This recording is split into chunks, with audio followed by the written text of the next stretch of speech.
This episode has been sponsored by Connor Insurance, an auto owner's insurance company. Hi, this is April at Connor Insurance. Prescription costs continue to rise each year. GoodRx is an app that you and your employees can use to find discounts on many prescriptions. If you regularly take a prescription that costs over $250 per month, you should look into an organization called RX Help Centers. Visit us at connorins.com.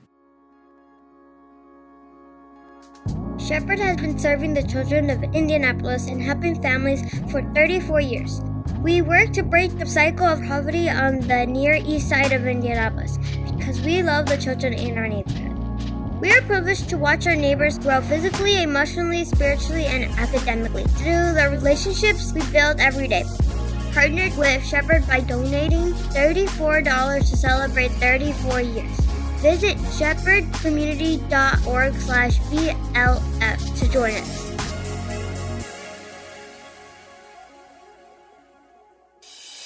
And now, the show that bridges the gap between faith and business. Welcome to Bottom Line Faith. On today's show, Ray sits down with Pastor David Johnson, retired pastor of the Church of the Open Door. Learn how to get access to that inside place, inside of you where Christ is dwelling. Turn down the volume of your life so that you can hear the voice. And that voice is accessible, it is knowable, and you will find your way. Well, hello, everyone. This is Ray Hilbert. I am your host here at Bottom Line Faith. This is the program where we address and we talk about the intersection of faith, life, leadership, and business. It is the place where we get the opportunity to travel the country and talk with the most amazing Christ followers who are serving Jesus in the marketplace, where we hear their struggles, we hear their challenges, we hear their victories in Christ. And so we are here to be an encouragement to you as a Christ follower in leadership. I am in the beautiful Twin Cities of Minneapolis, St. Paul in Minnesota. And before I introduce our guest, I just want to set the stage for this conversation today. Have you ever hit the wall? Have you ever just got to the point where you didn't know where to turn? Have you ever asked yourself, what is this all for? Why am I building all this? What's going on here, Lord? Have you ever faced a major transition in your life, in your leadership, in your business, in your organization, and you just didn't know what was next? Okay, so if I don't have your attention yet, have you ever been told you only have a short amount of time to complete what God has called you to do on this earth? If any of those questions are intriguing to you, grab a pen, grab a notepad, buckle up, because you are going to be blessed on today's episode. Folks, I'm speaking with David Johnson. For 38 years, he was the senior pastor at the Church of the Open Door in Minneapolis, and just recently stepped away and was being called into a new chapter of life, forming a ministry called Things That Remain. And yet, God is really challenging him in a new way that even he didn't expect. Dave and his wife, Bonnie, live in Minneapolis, but we're going to discover and learn he's from Chicago, he's a Cubs fan, and a Bears fan, so let's get that out on the table right now. David Johnson, welcome to Bottom Line Faith. Thanks, Ray. It's great to be here. Really appreciate it. Well, I'm really excited about this conversation. I'm going to say very little because I know God's going to use you in a lot of ways. Before we get into kind of the crux and the meat of the story here today, why don't you just give us a little bit of background? We've learned you grew up in Chicago, but you've been here in Minneapolis for almost 40 years. Just give us a foundation of your early life. Okay, yeah. I grew up in Chicago, as you said. Cubs fan is a very important part of the story. I don't know why. My dad was a pastor, so the context for me, I've kind of grown up in church. Went through a season in my younger years where I think I'm the most unlikely pastor that exists because I hated church and all that kind of stuff, but maybe that's just a fairly normal journey. Went to Bethel University up here in Minnesota. I think that was probably the connection that got me located here physically. But then I went, after the university at Bethel, I went to Trinity Seminary in the Chicago area, pastored a small church there. And after being there about 5 years, this church called Open Door contacted me. They had a group of about 160 people and took that call to Open Door. And in 1980, at 27 years of age, oh my goodness. It's like, yeah, anyway. He had no business, 27. Yeah, listen to me. I don't know a thing. But, God was really gracious there. And I really had a vision for a church that didn't pretend that we were being honest about our stuff and the stuff that we often try to hide. And God really did something, particularly those early years, kind of changing the culture at Open Door. And there wasn't a plan to be there for 38 years. I am a stayer. That's kind of in my DNA. My dad had 2 churches in his life, so that was something I always valued. But it's almost like you kind of look back and go, how did that happen? Yeah. I was telling you before when we just met that, I pastored a small church and I've pastored a large church and other things in between. It was all the same church. You just have all these iterations and there's this big Open Door. There's kind of a story. There's been a journey and you can even mark certain things where we changed our theology and we expanded our thinking, and it's kind of fun to reflect on that.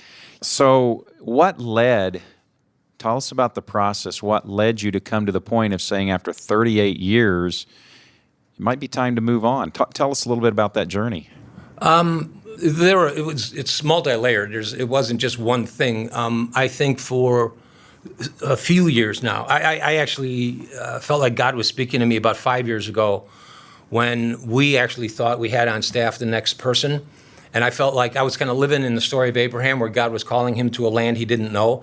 And I was kind of in my wrestling and journaling with God and all that kind of stuff. I'm going, okay, what does that mean? And way down deep, I'd had a passion and a desire to work with pastors. And so the land I didn't know would be to leave Open Door and develop something where I could invest in the lives of pastors. Because being one myself for that period of time and having my fair share of bumps and bruises along the way and scars to prove it kind of thing, hitting the wall in a significant way 12 years into the ministry. I know them. I mean, Yeah. I know you don't have to tell me about your life because I kind of know what it's like to live in that little bubble.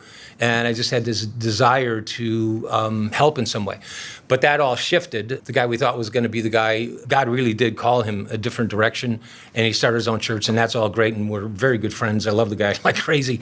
But it shifted what I was going to do. I'm saying all that to say I was 66 years old. I knew I still had a lot of juice. And so part of the decision was not, hard and fast, but we could just see this coming. I want to be able to do this thing I've wanted to do for a long time with pastors while I still have some juice. Well, one of the things that I've experienced in my years of working with Christ followers who are entrepreneurs, CEOs, business leaders is sometimes it's almost like the dog that comes off the porch and catches the car, right? Like, what do I do? I've been up here barking, I've been chasing, and I finally catch the car. That happens a lot in business and in leadership is all these things I've strived for, I've been working for, okay, I've got it now what? You had that experience, right? I mean, you had this point where even from the church world perspective, you had a growing, thriving, substantially sized church, but something wasn't right inside for you. Would you tell us a little bit about that? Yeah, I'd love to, because it so marked our life, my life and my wife's. When we first came, 160 people, it was a fairly traditional church. The first 5 years were extremely difficult. First, I was really young. I think in a good way. I didn't know what I was doing, so I was really open to be teachable. But the first 5 years were hard.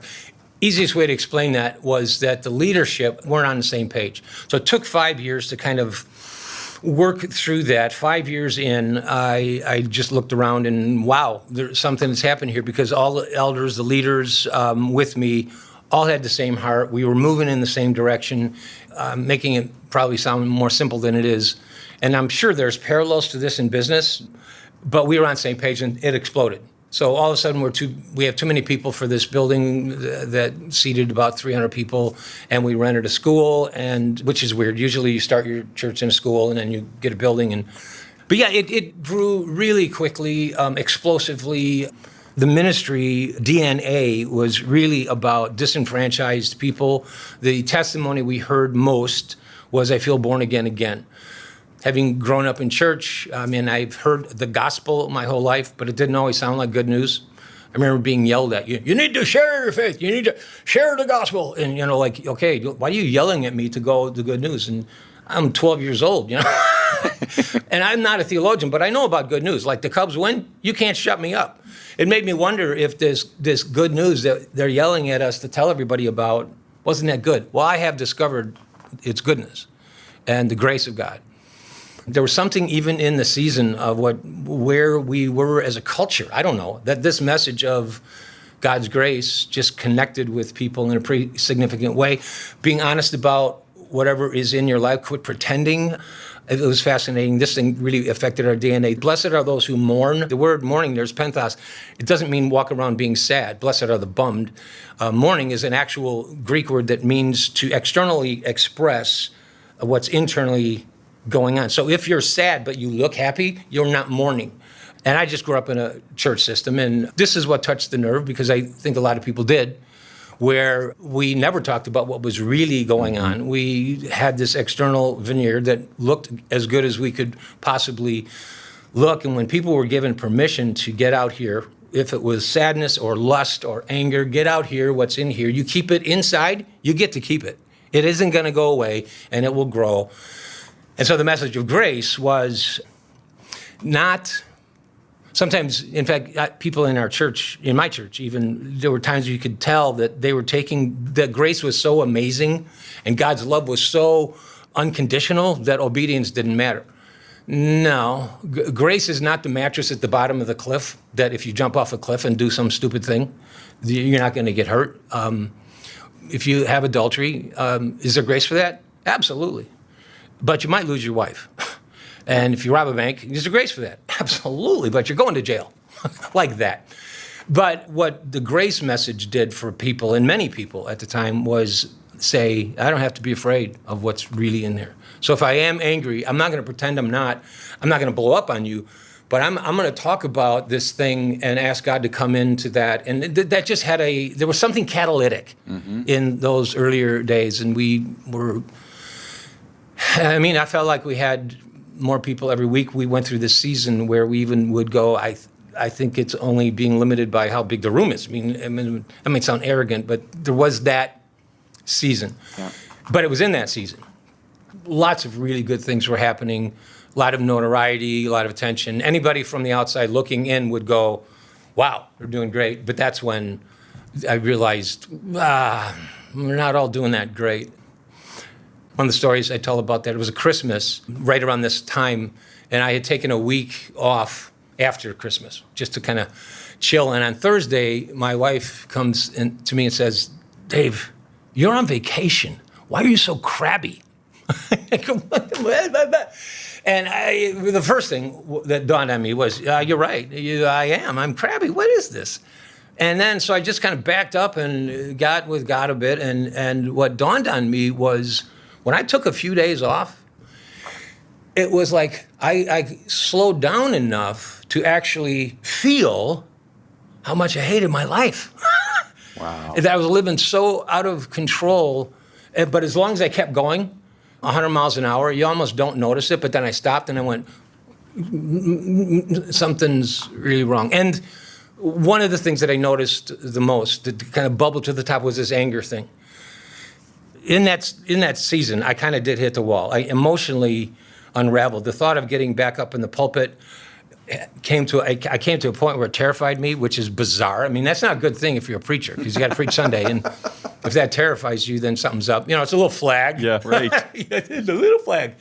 And so we had some wonderful elders, and they were very kind to me and said, Dave, we want you back. We'd like Dave to come back, so get out of here for a while. And so I had a 3-month sabbatical. They called it a sabbatical, but it was actually the sabbatical from hell, another story. But I got into counseling for the first time on this sabbatical, and the presenting issue was that I was angry. And what I was angry about was I had come to believe that you could not be the senior pastor of a megachurch and a healthy person. You had to pick. In other words, if I'm going to be healthy and tend to my soul and find rhythms that are healthy for my family, for myself, create the kind of space I need to even be with God and remember I'm not just a soldier, I'm a son, because I was in soldier mode all the time. If I'm going to be healthy, well, then I'm going to, the success we're experiencing, that's going to flag in some way. I got to stay at that. But if we're going to be successful and keep this thing going and maybe even growing, I'm not going to be a healthy person. I'm going to be internally a mess. And I was angry about that. I mean, I was like, the therapist, the first day, you go, what's your issue? I'm pissed. I'm really. Yeah, nobody told me this. No, yeah, right. Well, and even organizationally, it wasn't just me. Some of the growth happened so quickly, and we were very unprepared for it. So all of the incompetencies that, as an organization, that we thought we could ignore because the bottom line was really good. I mean, the people were coming, the seats were filled, all those things we thought we could ignore administratively, organizationally, spiritually, healthy rhythms, came and kind of bit us in the butt and said, no, you can't ignore this stuff. So I had my own kind of personal meltdown emotionally, but there was a real sense that, no, this is ours as well. And when I came back, it was kind of from the sabbatical, kind of, it's kind of time for all of us to grow up as a church, spiritually, organizationally, in a lot of different ways. And so that was, it's interesting to talk about it because it's a horrible experience, but it was so rich. I mean, it so affected the DNA because we kind of took a time out. Yeah. I remember I preached this when I came back. I said, we're like an ocean liner in the middle of the ocean, and we knew where we were going. Vision, direction. Well, we just got hit by 3 torpedoes, and I can name them.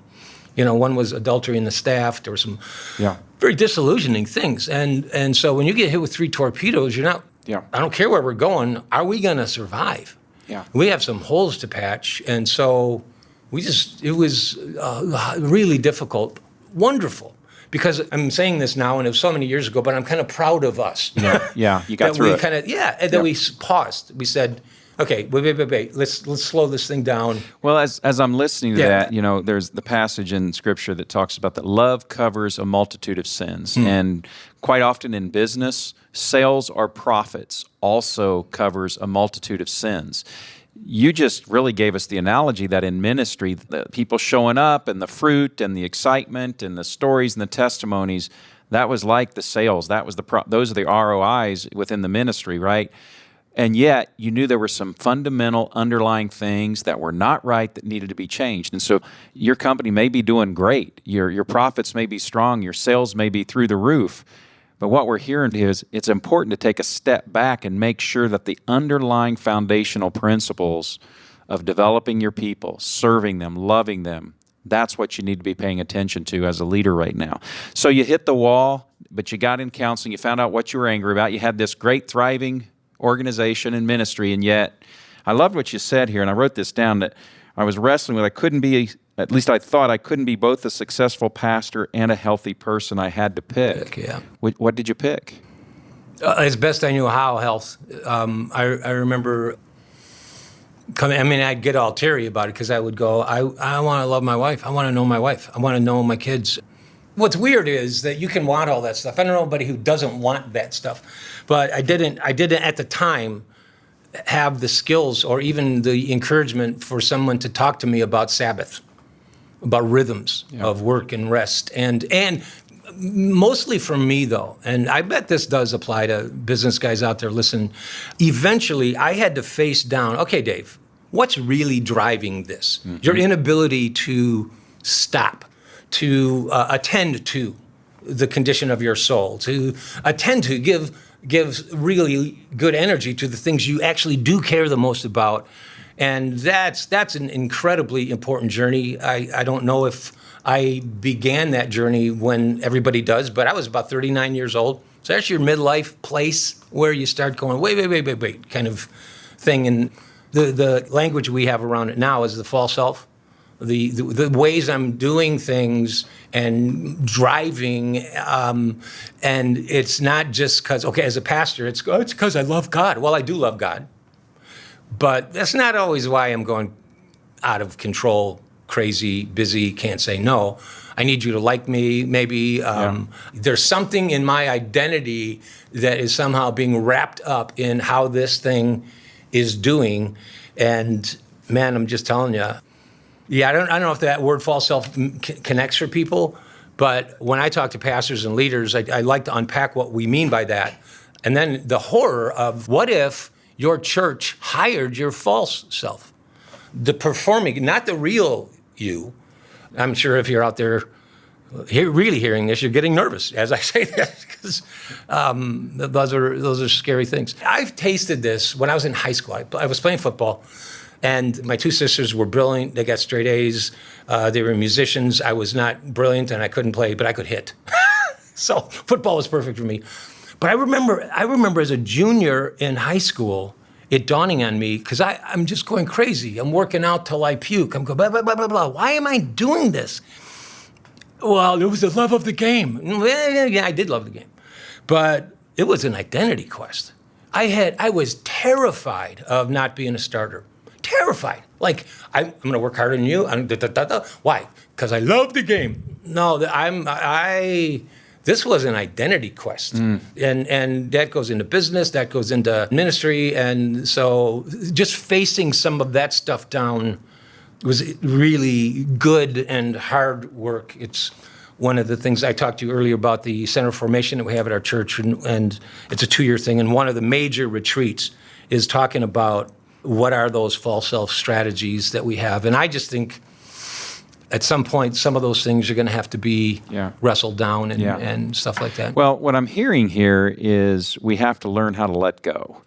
And I'd like to kind of go down that path for just a couple of minutes here. And that you talked about, got this thriving church, and now God's calling you in a different direction. Next chapter, right? Yeah. And you had to let go of that. Why is it so difficult for us to let go of things? And why is that so critical as leaders for us to find the next thing that God has for us, to let go of where we've been and what we have done? I think it's a mixture of things. Why it's so hard to let go. I think however formed or mature we think we are, and however good we think we've gotten at letting go of things that we need to let go of to move forward. I would joke with people and the staff at our church regularly by saying things, I thought I let go of this or that. And a lot of times it's control, for me anyway. I think I'm pretty chill about letting go of that and giving space. Particularly if you're in a transition, you want to create space for other people to come into that space because you're going to be transitioning out. And the only way I can tell that I haven't let go, because I can still do the verbiage around it, is that I have white in my... Why are my knuckles white? Because I'm evidently hanging on to this thing, because when it's not going the way I thought it should go, there's all sorts of unhealthy emotions that come with it. But Ron Rolheiser, author of a book called Sacred Fire, describes the reality that we're all going to become an old fool. And it's pertinent for me. I'm 66 years old. And at 66, I'm aware of some limitations that I didn't have when I was 26. Physically, there are things, there's a diminishment, and we're all going that way. We're all going to become old fools. Inevitable. We have no say in that at all. What we do have a say in is the kind of old fool we might become. You can become a bitter fool.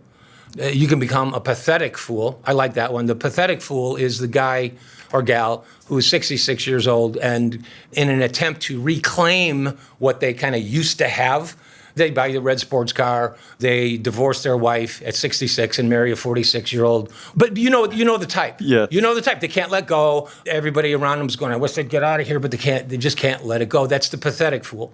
But the one that worried me, because that didn't pull on me. I mean, I could tell when I was doing it, and I'm not saying I never did, but that didn't pull on me. The one that scared me was the bitter fool. Because that's another, you can begin to get in touch with your limitations, and the pathetic fool denies them, okay, and tries to rediscover his youth or hers. The bitter fool acknowledges, oh yeah, I can't do it, I'm never pissed. And you've already heard me talk about anger stuff, so that's where I would go. In fact, a big part of my story in terms of how I think about this was several years ago, we had a guy named Dallas Willard at our church, and he was with another guy who was nationally known, kind of like Dallas. But he was speaking on the kingdom of God, and just anecdotally in his talk, he said, of all the most gifted men and women I've ever been with in ministry, none have finished well. None. Well, I was going out to lunch with him, and so we sat down and I said, Todd, I know you're a preacher, so you exaggerate, but you said none. And immediately also you think, as in the church context, you're thinking moral failure or something like that. And I said, was it that? And he said, well, we had our share of that, but it wasn't just moral failure. He said, what I saw that frightened me was at the end of the day, they were bitter and disappointed and angry and cynical. And I said, cynical? I thought that was a spiritual gift. And I have it. It's my primary. Anyway, I kind of thought, I told him, I said, cynicism, if you're not cynical, a little cynical, you're not paying attention. But that was a wake-up thing. This is long after I even hit the wall, because that cynical thing is a luxury you can't afford. And it was just a major wake-up call, but also made me curious about, and this all does tie in with the letting go thing, because I'll go, okay, the Apostle Paul, for instance, in 2 Timothy, which is the last epistle he wrote, which means he really is about to die. There were a number of his epistles that you could even tell in his writing he thought he was going to die, but he didn't. Well, this is where he is going to die pretty soon. And he says this kind of famous verse about finishing well. I've run the race, I've kept the faith, I've finished the course, da-da-da-da. And I've heard lots of sermons on that, and the way I've even visualized finishing well that way, run the race, is that you're at the top of your game, your nostrils are flaring, you got it all going. But rarely did I hear anybody read the next couple of verses, which is where Paul says, no one was with me, no one defended me. He was incredibly alone. A good portion of the church in that day was struggling, didn't accept his apostleship. So we quote Paul, at least I do, as if he were Jesus, it's the Bible. Well, they weren't doing that when Paul was alive. So here he is with no external trappings of what any of us would call success, but he was full of faith. And by faith, I don't mean orthodoxy. I think he was orthodox. I think he believed the right thing. But to be full of faith is to be full of hope. I really believe God is what I need most. So that became this goal of mine, if you will. If the church goes up, if the church goes down, if people are going, wow, isn't that amazing? Or, whoa, what are they doing wrong? If I'm getting my life from that, I will be the bitter fool. So Paul became this fascinating person to me. Not that, I think a lot of times we get what we want, and not in a brand new car, get what you want way. But when you have certain desires for certain things, I can't tell you how many times I've ended sermons by going, okay, I'm not going to lay anything on you like what you ought to do. What do you want? What do you want? You can talk about intimacy with Jesus or your wife. What do you read? So that kind of ties back into letting go. Could I let go of what everyone would call external success and find my life in God? And that's what I preach. And there's just a journey involved in that. That's why, how do you let go? And, well, there's 3 things you do. And, oh, boy. Richard Rohr has this phrase that I have loved. He says, all great spirituality is about letting go. So letting go of ego, letting go of has to be my way, letting go of someone else's or even my definition of success. When I left Open Door, there's a process of letting go of being the guy, being senior pastor, letting go of whatever that meant. And see, what's weird is it's not until you begin to do it, like when I'm actually in that process, I've made the announcement, I'm going to leave. There are ways intellectually that I think I've let go. I wouldn't have made the announcement if I hadn't let go. Yeah. But then you start feeling these things in your gut, and you go, I guess I haven't. Which isn't, I don't think there's any shame in that. I love the fact that I'm around people who help me, who are safe to process with them and be honest about going, I don't think I'm letting go very well here. Mm-hmm. No, you're not, Dave. Yeah. It's really hard. So you covered 2 of the 3. You talked about the bitter fool and the pathetic fool. Tell us about the third type of fool. That's the holy fool. The holy fool. The holy fool. Okay, tell us about that. Well, without knowing it, I got into that because the holy fool is the one who, in a really healthy way, and this is like the span of a life, they're letting go. They're letting go of the need to be successful. It's great to be successful. I think we all know what that feels like when that is just this, I'm going to die if I don't get that. There's this desperate kind of thing, and you're willing to sacrifice everything to get whatever that is. So there's these little letting goes, letting go of ego, letting go of what people think. Those are all just things that we do along the way. But ultimately, all the great mystics talk like this. Dallas Willard has an amazing phrase around that where he talks about the fact that we let go, and ultimately, as we're formed in that capacity to, you actually become more spacious. Talks about second half of life spirituality, where in the first half you're building your tower, and that's great. It's all your energy. I mean, I really relate to that. Building your organization, building your business, and at some point, archetypally, that's middle age. It's not always that way for people, but you hit your capacity, and some demand to keep going, keep ascending. Others begin this journey into wisdom, and it's a journey of descent, which is so alien our culture, even church culture. You begin the journey of descent where it's not me. It's not, no, I'm not the point here. And you start, I mean, in real practical ways, you start making space for other people. You start looking for other voices that you can get behind. And but ultimately, you're letting go of your church, and then you let go of your life. And, there's this kind of a dream where the holy fool is one who does that well. And that's actually a perfect transition to the last part of our conversation here, because the ultimate of letting go, what you just said, was you ultimately need to let go of your life. Yeah. So you left the church on great terms with a plan, thinking you had a clear picture of next, building into the next generation of pastors and leaders, and founded this organization called Things That Remain. Mm-hmm. And then recently, you got a piece of news that is really and truly causing you to let go. Would you share with that? Yeah, May 29th, I got a diagnosis. It was something that I'd been chasing down for actually a couple of years. The diagnosis was that I had this thing called idiopathic pulmonary fibrosis. Idiopathic meaning there is no known cause. Pulmonary is lungs. Fibrosis is scarring. And when the lights that went on around that was that my dad died of that. And then a year ago, May, my sister died of that. I have another sister who's a few years older who's on oxygen right now. And so when I was told that, I'm going, oh boy. I mean, it felt very real. And it's progressive. There's no cure. And when the diagnosis first came, there was actually a kind of a relief, because I'd been feeling cruddy for a long time. Had gone in a year ago when my sister passed away, and we did connect around this. Okay, my dad died of this. Kathy had this. And so I went in, and there's nothing, and I had been diagnosed with exercise-induced asthma and was given inhalers, and nothing worked. So when they said, this is what you have, this is going to sound odd, but I actually had a relief.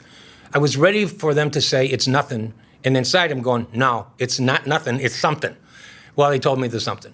And the truth is, there is no cure. It's a progressive disease, so where I'm at now is what it's going to be, but then I'll hit some sort of, you'll hit a wall, and you'll have a bad episode. And generally, after diagnosed, generally you have 2 to 5 years. That's what I was told. And it takes a while to get your head around that. I was wondering, am I in denial because it didn't bother me? It's blah, blah, blah. But little by little, I think it began to get inside me. And I remember telling my wife, it's weird about this disease because it's progressive and there is no cure. What I feel today is as good as it's going to get. And I'm going, okay.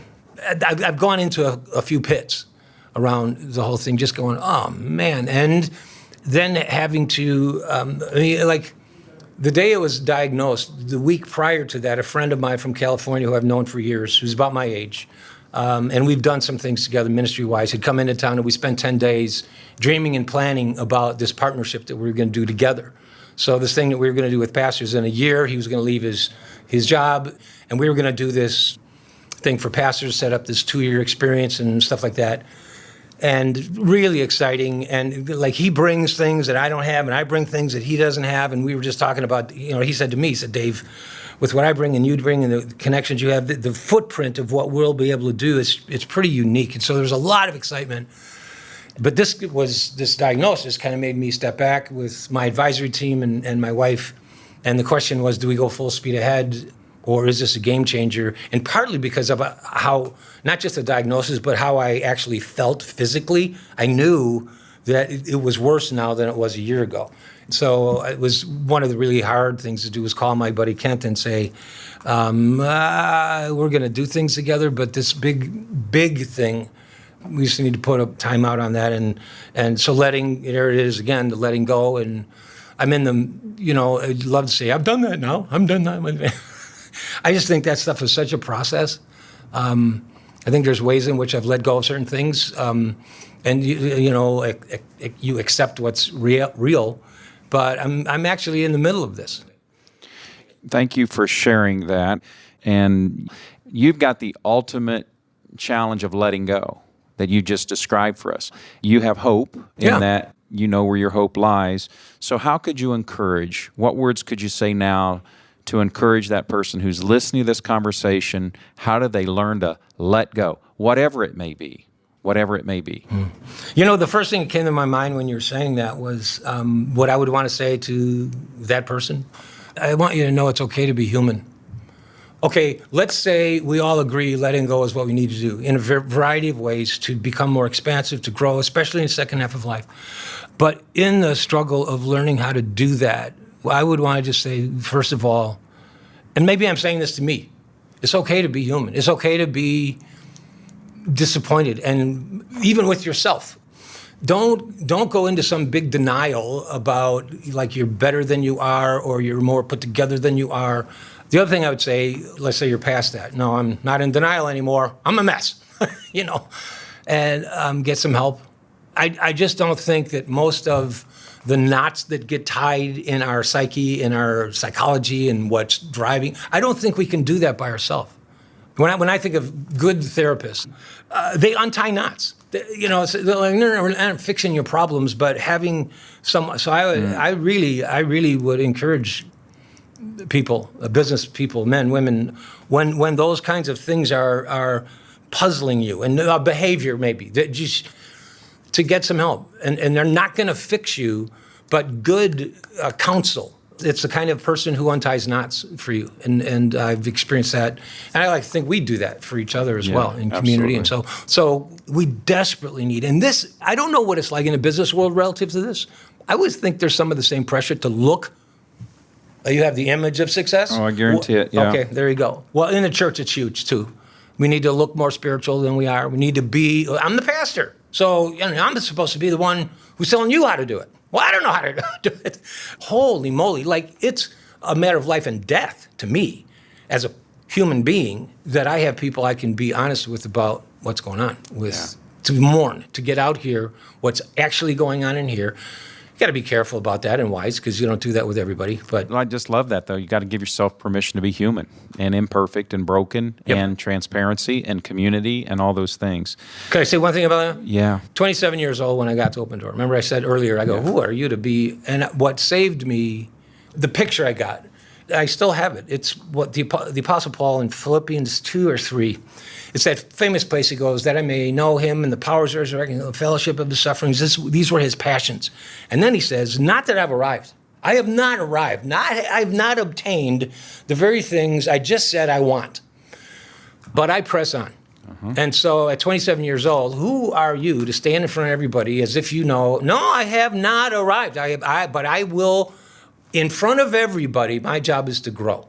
And part of that is being honest about where I'm not growing and what I haven't let go of. And as leaders, I think we have to go first. This authenticity stuff, we have to go first.